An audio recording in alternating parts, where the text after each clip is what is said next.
Here are the required electives for Skyview Middle School.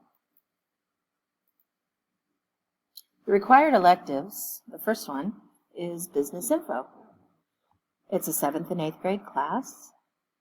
We will be teaching you the ethics of Gmail, working within Google Drive, how to download from Google Drive to a regular PC, how to work Microsoft Word, how to then upload from the PC to Google Drive.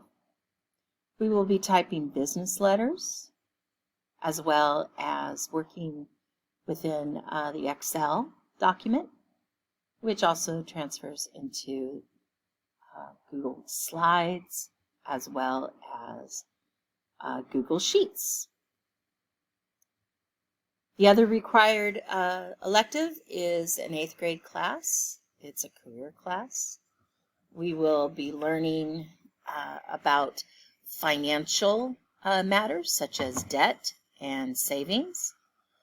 We will be completing a job application, how to talk and leave messages on a phone.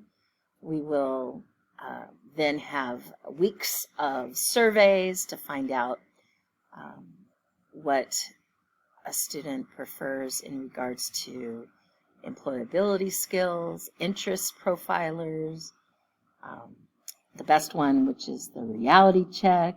They'll take surveys in regards to how much things cost. They will be coming home and asking a lot of questions about finance, as well as what do I do after college? So these are the required electives here at Skyview Middle School.